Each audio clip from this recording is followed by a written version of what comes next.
Hanging it up now is relatively easy. After cleaning, it looks like this. The two on the left have been cleaned, with a smoother surface. The one on the right hasn't been cleaned, it still has fuzz on it. Everything has been completely cleaned now. There are a few seeds with debris left around the edges.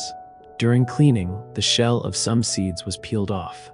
This situation didn't occur when I planted them previously. It looks like the insides of the seeds have swelled up, so they should germinate soon. They look a bit like cashews.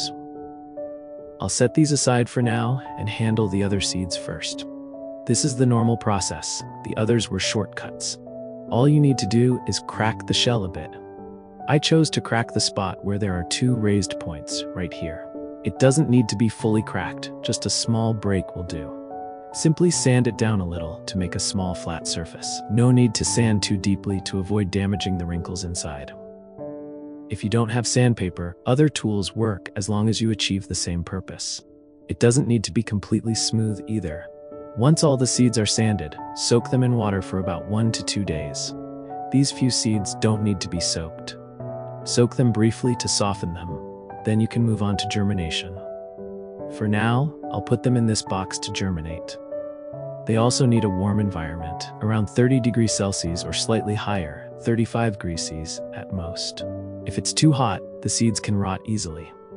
The sanded seeds have already soaked for a whole day and are noticeably swollen. You can compare them with the dry seed on the left. The difference is clear. These pre-cracked seeds have already started germinating after just 1 day. I'll take them out and place them here. The others that haven't germinated are also starting to sprout. Now I'll work on them again. After sprouting, here's how to plant them.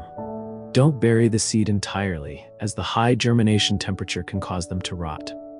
Bury them halfway, exposing half of the shell above the soil. You can cover them with a little soil on top if you want. I like to cover them like this. I've planted 3 pots in total, watered them, and now I'm waiting for them to sprout.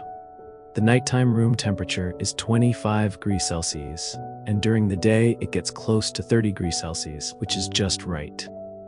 I've put them in the box, and after over 48 hours, several seeds have sprouted. This one was one of the pre-cracked seeds, and it has grown quite long. The leaves are almost emerging. I've taken out all 6 that have sprouted and planted them. It's now the 2nd day after planting these 6 seeds. This one, where the leaf was already nearly out, has grown even more. The others don't show much change above ground, but they're growing roots below. On the 3rd day, this leaf has emerged and it looks quite large. Several other seeds are also pushing up leaves. On the 4th day, this leaf has spread out. On the 5th day, following the normal process, this leaf has also spread. The remaining seeds are working hard to catch up, and one of them looks like it will open tomorrow.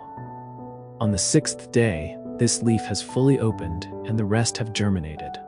3 seeds still haven't sprouted, so I'll leave them be. That's it for the record. From soaking the seeds until leaves appear, the whole process took 9 days. Though a bit more time-consuming, this approach yields a higher germination rate. If you simply plant them in the soil without any preparation, the high germination temperature may cause them to rot before they sprout, and the germination process could take as long as half a month or more. This is the red baobab scene we often see in videos. Here's the red baobab by the river. The tree seeds were likely carried by the water flow up onto the rocks, where they thrive in each unique soil environment. Some even grow on rocks between falling stones and rapids.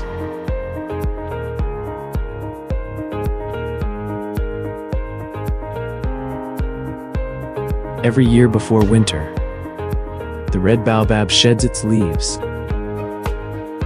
and at this time, it presents the bare appearance that people are most familiar with.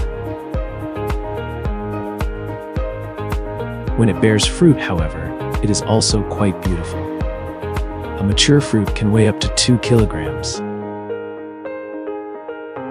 and one tree can bear up to 250 fruits. Even when these fruits fall to the ground, they rarely crack open. Mostly, they are broken open by animals or humans,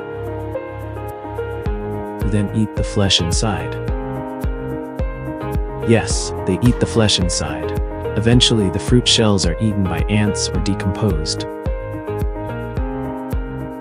If the seeds are consumed by birds or other animals, the red baobab seeds spread far and wide. Under ideal conditions, red baobab seeds germinate easily. And within 2 years, they can grow to a height of 1 meter, seemingly sprouting from the earth out of nowhere. This explains why some African tribes believe these trees are gifts from heaven. Besides a prominent root at the base, the tree's structure is hard to distinguish with the naked eye, much like the banyan trees in Fujian.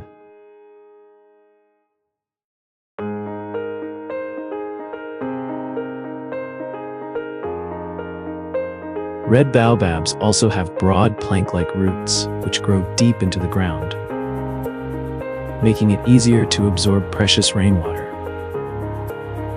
Sometimes the roots can reach 3 times the width of the tree's canopy.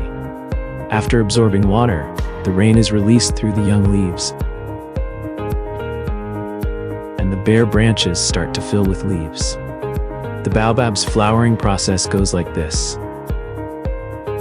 The flower's bud first splits, and within an hour, the white petals fully unfold, revealing a pearl-like bloom. Hundreds of pollen-covered stamens emerge from the flower's center. Under normal circumstances, the flower only blooms for about 18 hours, during which time it needs to be pollinated. Bats are one of the primary pollinators of the red baobab. The flower emits a strong fragrance, making it easy for bats to find the blooms even without sight. However, bats often rush to eat the petals before reaching the nectar inside. This allows other animals to join in harvesting the nectar and petals from the top. Bats also play a significant role in spreading red baobab seeds.